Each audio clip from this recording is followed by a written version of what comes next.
चंद्र स्तोत्र अथ श्री चंद्र स्तोत्रम्।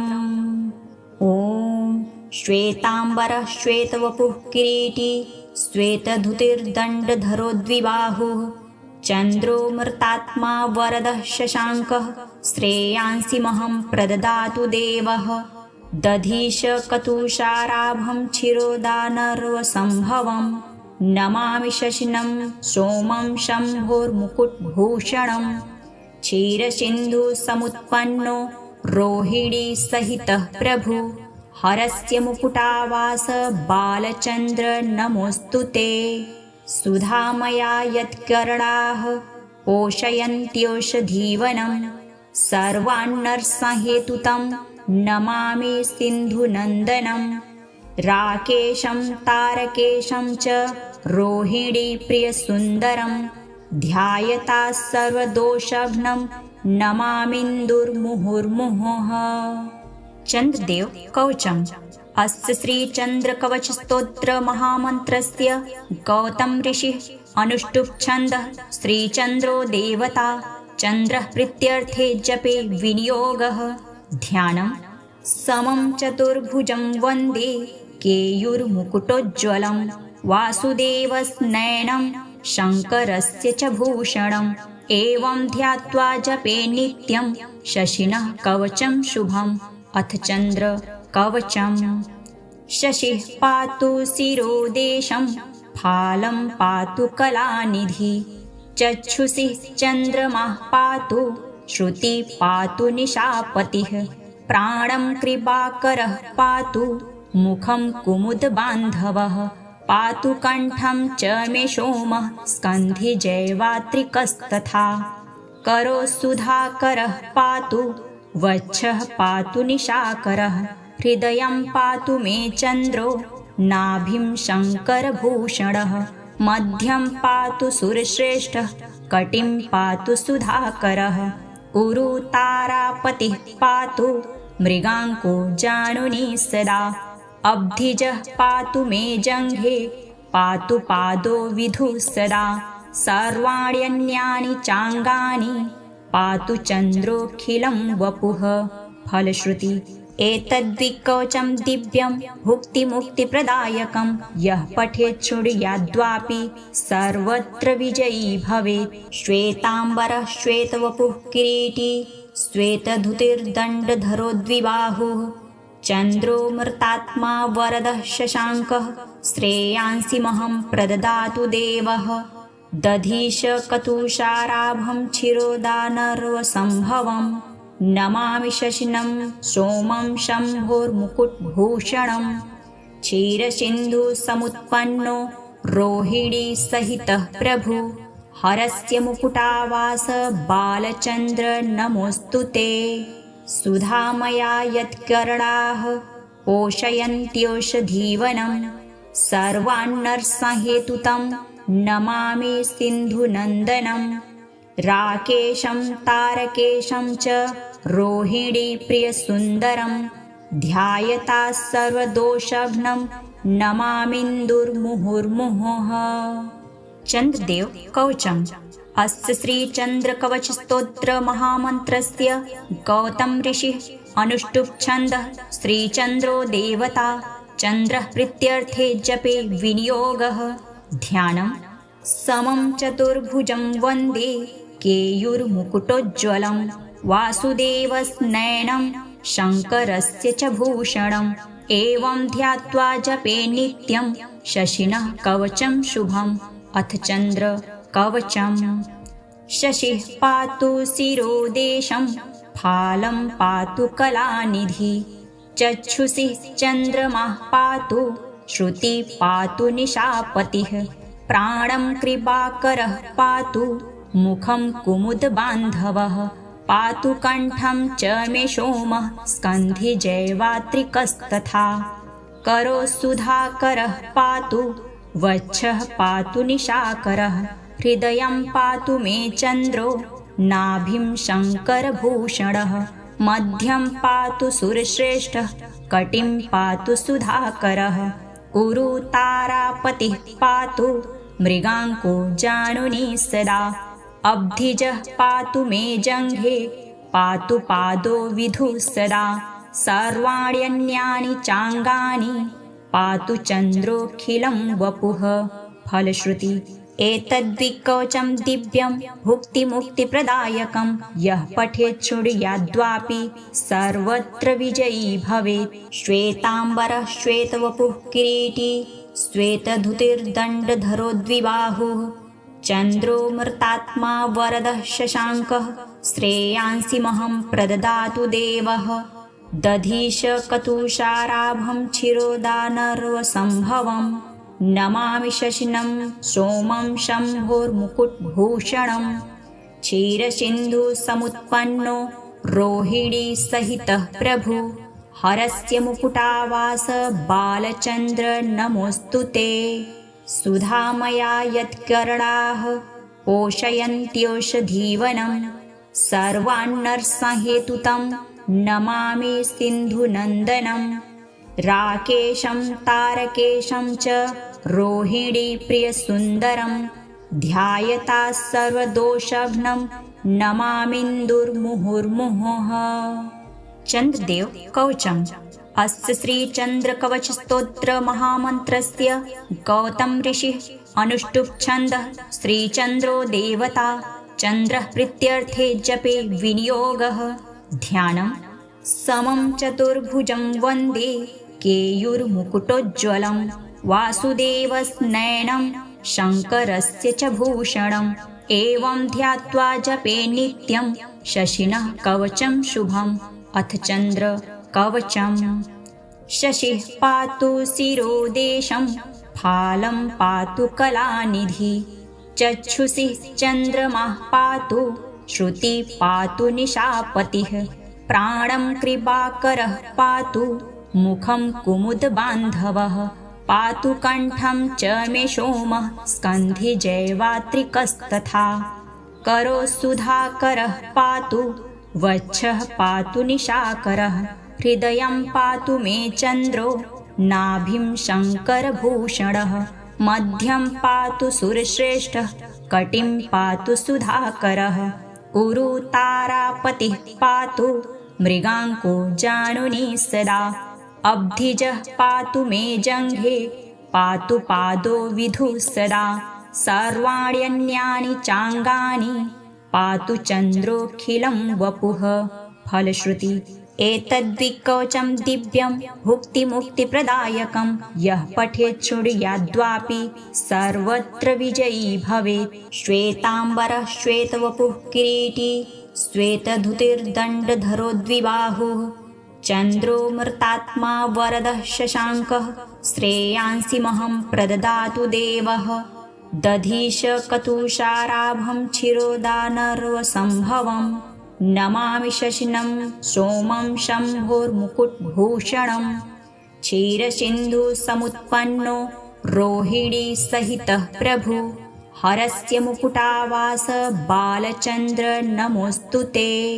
सुधामया यत्कर्णाः पोषयन्त्योषधीवनं सर्वान्नरसंहेतुतं नमामि सिन्धुनन्दनं। राकेशं तारकेशं च रोहिणीप्रियसुन्दरं ध्यायता सर्वदोषघ्नं नमामिन्दुर्मुहुर्मुहुः। चन्द्रदेव कवचम्। अस्य श्रीचन्द्रकवचस्तोत्र महामन्त्रस्य गौतम ऋषिः अनुष्टुप् छन्दः श्रीचन्द्रो देवता चन्द्रः प्रीत्यर्थे जपे विनियोगः। ध्यानं समं चतुर्भुजं वन्दे केयूरमुकुटोज्ज्वलं वासुदेवस्नयनं शङ्करस्य च भूषणम्। एवं ध्यात्वा जपे नित्यं शशिनः कवचं शुभम्। अथ चन्द्र कवचम्। शशिः पातु शिरोदेशं फालं पातु कलानिधि चक्षुषि चन्द्रमाः पातु श्रुति पातु निशापतिः। प्राणं कृपाकरः पातु मुखं कुमुदबान्धवः पातु कण्ठं च मे सोमः स्कन्धि जैवात्रिकस्तथा। करो सुधाकरः पातु वक्षः पातु निशाकरः हृदयं पातु मे चन्द्रो नाभिं शङ्करभूषणः मध्यं पातु सुरश्रेष्ठः कटिं पातु सुधाकरः उरु तारापतिः पातु मृगाङ्को जानुनी सदा अब्धिजः पातु मे जङ्घे पातु पादो विधुः सदा सर्वाण्यन्यानि चाङ्गानि पातु चन्द्रोऽखिलं वपुः फलश्रुति एतद्विकवचं दिव्यं भुक्तिमुक्तिप्रदायकं यः पठेत् शृणुयाद्वापि सर्वत्र विजयी भवेत् श्वेताम्बरः श्वेतवपुः किरीटी श्वेतधुतिर्दण्डधरो द्विबाहुः चन्द्रो मृतात्मा वरदः शशाङ्कः श्रेयांसि महं प्रददातु देवः दधीश कतुषाराभं क्षीरोदानर्वसम्भवम् नमामि शशिनं सोमं शम्भोर्मुकुटभूषणं क्षीरसिन्धुसमुत्पन्नो रोहिणीसहितः प्रभु हरस्य मुकुटावास बालचन्द्र नमोऽस्तु ते सुधामया यत्कर्णाः पोषयन्त्योषधीवनं सर्वान्नरसंहेतुतं नमामि सिन्धुनन्दनं राकेशं तारकेशं च रोहिणीप्रियसुन्दरं ध्यायता सर्वदोषघ्नं नमामिन्दुर्मुहुर्मुहुः चन्द्रदेव कवचम् अस्य श्रीचन्द्रकवचस्तोत्रमहामन्त्रस्य गौतम ऋषिः अनुष्टुप् छन्दः श्रीचन्द्रो देवता चन्द्रः प्रीत्यर्थे जपे विनियोगः ध्यानं समं चतुर्भुजं वन्दे केयूर्मुकुटोज्ज्वलं वासुदेवस्नयनं शङ्करस्य च भूषणम् एवं ध्यात्वा जपे नित्यं शशिनः कवचं शुभम् अथ चन्द्र कवचम् शशिः पातु शिरोदेशं फालं पातु कलानिधि चक्षुषि चन्द्रमाः पातु श्रुति पातु निशापतिः प्राणं कृपाकरः पातु मुखं कुमुदबान्धवः पातु कण्ठं च मे सोमः स्कन्धे जैवात्रिकस्तथा करो सुधाकरः पातु वक्षः पातु निशाकरः हृदयं पातु मे चन्द्रो नाभिं शङ्करभूषणः मध्यं पातु सुरश्रेष्ठः कटिं पातु सुधाकरः उरु तारापतिः पातु मृगाङ्को जानुनी सदा अब्धिजः पातु मे जङ्घे पातु पादो विधुः सदा सर्वाण्यन्यानि चाङ्गानि पातु चन्द्रोऽखिलं वपुः फलश्रुति एतद्विकवचं दिव्यं भुक्तिमुक्तिप्रदायकं यः पठेत् शृणुयाद्वापि सर्वत्र विजयी भवेत् श्वेताम्बरः श्वेतवपुः किरीटी श्वेतधुतिर्दण्डधरो द्विबाहुः चन्द्रो मृतात्मा वरदः शशाङ्कः श्रेयांसि महं प्रददातु देवः दधीश कतुषाराभं क्षीरोदानर्वसम्भवम् नमामि शशिनं सोमं शम्भोर्मुकुटभूषणं क्षीरसिन्धुसमुत्पन्नो रोहिणीसहितः प्रभु हरस्य मुकुटावास बालचन्द्र नमोऽस्तु ते सुधामया यत्कर्णाः पोषयन्त्योषधीवनं सर्वान्नरसंहेतुतं नमामि सिन्धुनन्दनं राकेशं तारकेशं च रोहिणीप्रियसुन्दरं ध्यायता सर्वदोषघ्नं नमामिन्दुर्मुहुर्मुहुः चन्द्रदेव कवचम् अस्य श्रीचन्द्रकवचस्तोत्रमहामन्त्रस्य गौतम ऋषिः अनुष्टुप् छन्दः श्रीचन्द्रो देवता चन्द्रः प्रीत्यर्थे जपे विनियोगः ध्यानं समं चतुर्भुजं वन्दे केयूर्मुकुटोज्ज्वलं वासुदेवस्नयनं शङ्करस्य च भूषणम् एवं ध्यात्वा जपे नित्यं शशिनः कवचं शुभम् अथ चन्द्र कवचम् शशिः पातु शिरोदेशं फालं पातु कलानिधि चक्षुषि चन्द्रमाः पातु श्रुति पातु निशापतिः प्राणं कृपाकरः पातु मुखं कुमुदबान्धवः पातु कण्ठं च मे सोमः स्कन्धिजैवात्रिकस्तथा करो सुधाकरः पातु वक्षः पातु निशाकरः हृदयं पातु मे चन्द्रो नाभिं शङ्करभूषणः मध्यं पातु सुरश्रेष्ठः कटिं पातु सुधाकरः उरु तारापतिः पातु मृगाङ्को जानुनी सदा अब्धिजः पातु मे जङ्घे पातु पादो विधुः सदा सर्वाण्यन्यानि चाङ्गानि पातु चन्द्रोऽखिलं वपुः। फलश्रुति एतद्विकवचं दिव्यं भुक्तिमुक्तिप्रदायकं यः पठेत् शृणुयाद्वापि सर्वत्र विजयी भवेत्। श्वेताम्बरः श्वेतवपुः किरीटी श्वेतधुतिर्दण्डधरो द्विबाहुः चन्द्रो मृतात्मा वरदः शशाङ्कः श्रेयांसि महं प्रददातु देवः दधीशकतुषाराभं क्षीरोदानर्वसम्भवम् नमामि शशिनं सोमं शम्भोर्मुकुटभूषणं क्षीरसिन्धुसमुत्पन्नो रोहिणीसहितः प्रभु हरस्य मुकुटावास बालचन्द्र नमोऽस्तु ते सुधामया यत्कर्णाः पोषयन्त्योषधीवनं सर्वान्नरसंहेतुतं नमामि सिन्धुनन्दनं राकेशं तारकेशं च रोहिणीप्रियसुन्दरं ध्यायता सर्वदोषघ्नं नमामिन्दुर्मुहुर्मुहुः। चन्द्रदेव कवचम् अस्य श्रीचन्द्रकवचस्तोत्र महामन्त्रस्य गौतम ऋषिः अनुष्टुप् छन्दः श्रीचन्द्रो देवता चन्द्रः प्रीत्यर्थे जपे विनियोगः। ध्यानं समं चतुर्भुजं वन्दे केयूर्मुकुटोज्ज्वलं वासुदेवस्नयनं शङ्करस्य च भूषणम् एवं ध्यात्वा जपे नित्यं शशिनः कवचं शुभम्।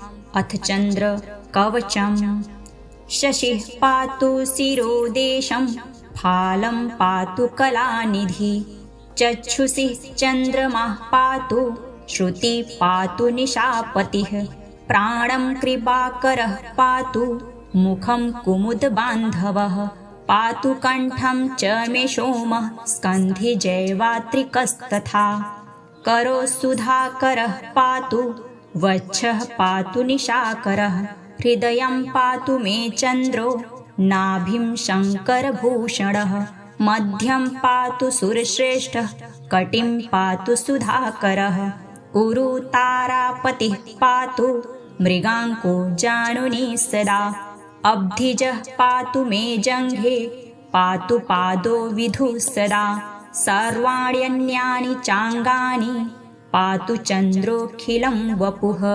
फलश्रुति एतद्विकवचं दिव्यं भुक्तिमुक्तिप्रदायकं यः पठेत् शृणुयाद्वापि सर्वत्र विजयी भवेत्। श्वेताम्बरः श्वेतवपुः किरीटी श्वेतधुतिर्दण्डधरो द्विबाहुः चन्द्रो मृतात्मा वरदः शशाङ्कः श्रेयांसि महं प्रददातु देवः दधीशकतुषाराभं क्षीरोदानर्वसम्भवम् नमामि शशिनं सोमं शम्भोर्मुकुटभूषणं क्षीरसिन्धुसमुत्पन्नो रोहिणीसहितः प्रभु हरस्य मुकुटावास बालचन्द्र नमोऽस्तु ते सुधामया यत्कर्णाः पोषयन्त्योषधीवनं सर्वान्नरसंहेतुतं नमामि सिन्धुनन्दनं राकेशं तारकेशं च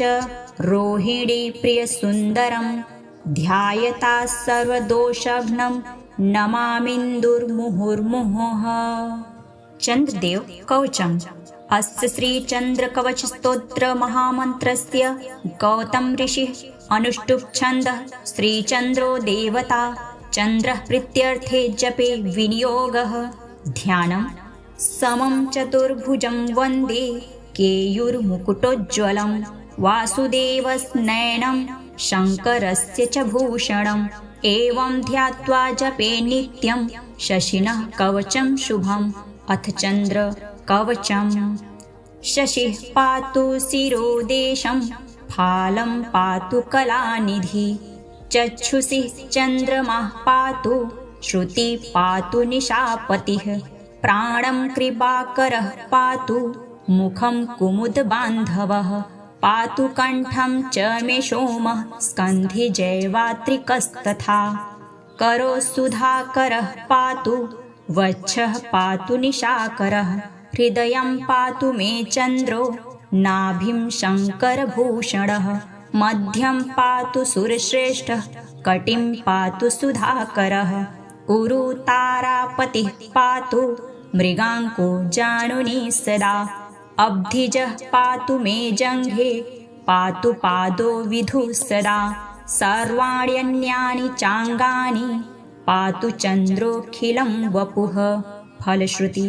एतद्विकवचं दिव्यं भुक्तिमुक्तिप्रदायकं यः पठेत् शृणुयाद्वापि सर्वत्र विजयी भवेत् श्वेताम्बरः श्वेतवपुः किरीटी श्वेतधुतिर्दण्डधरो द्विबाहुः चन्द्रो मृतात्मा वरदः शशाङ्कः श्रेयांसि महं प्रददातु देवः दधीशकतुषाराभं क्षीरोदानर्वसम्भवम् नमामि शशिनं सोमं शम्भोर्मुकुटभूषणं क्षीरसिन्धुसमुत्पन्नो रोहिणीसहितः प्रभु हरस्य मुकुटावास बालचन्द्र नमोऽस्तु ते सुधामया यत्कर्णाः पोषयन्त्योषधीवनं सर्वान्नर्सहेतुतं नमामि सिन्धुनन्दनं राकेशं तारकेशं च रोहिणीप्रियसुन्दरं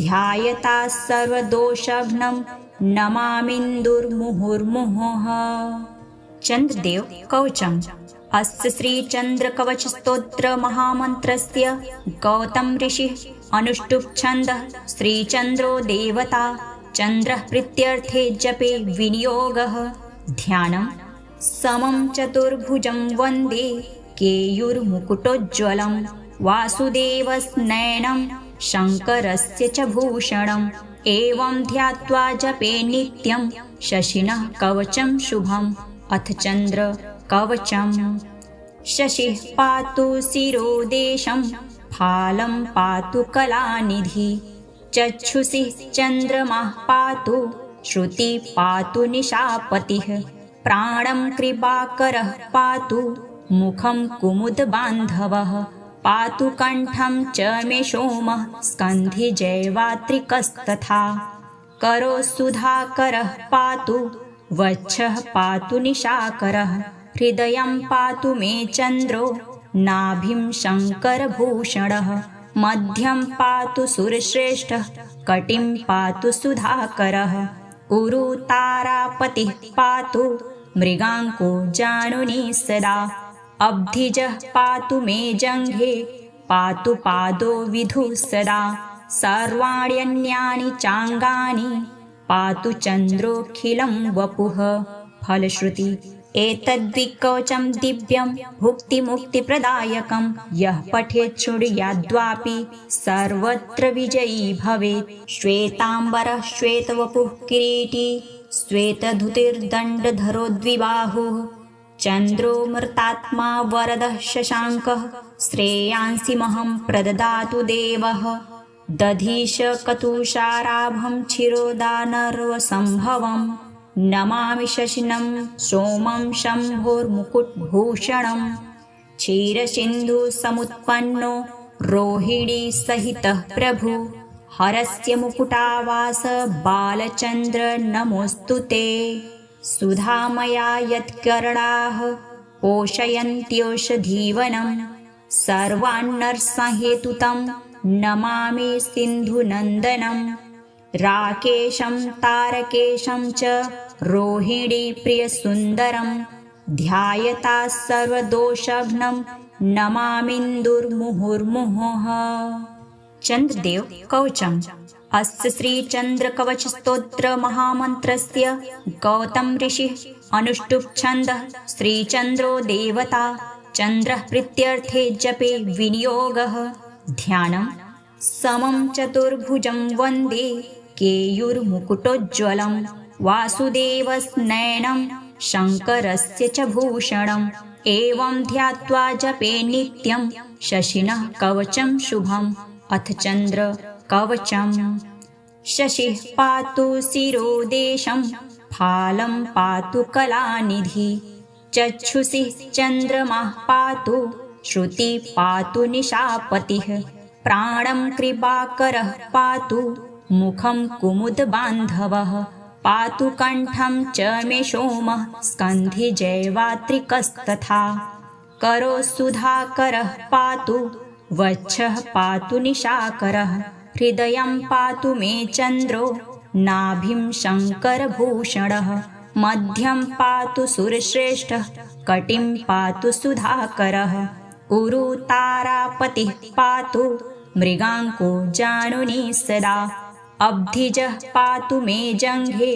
पातु पादो विधुः सदा सर्वाण्यन्यानि चाङ्गानि पातु चन्द्रोऽखिलं वपुः फलश्रुति एतद्विकवचं दिव्यं भुक्तिमुक्तिप्रदायकं यः पठेत् शृणुयाद्वापि सर्वत्र विजयी भवेत् श्वेताम्बरः श्वेतवपुः किरीटी श्वेतधुतिर्दण्डधरो द्विबाहुः चन्द्रो मृतात्मा वरदः शशाङ्कः श्रेयांसि महं प्रददातु देवः दधीशकतुषाराभं क्षीरोदानर्वसम्भवम् नमामि शशिनं सोमं शम्भोर्मुकुटभूषणं क्षीरसिन्धुसमुत्पन्नो रोहिणीसहितः प्रभु हरस्य मुकुटावास बालचन्द्र नमोऽस्तु ते सुधामया यत्कर्णाः पोषयन्त्योषधीवनं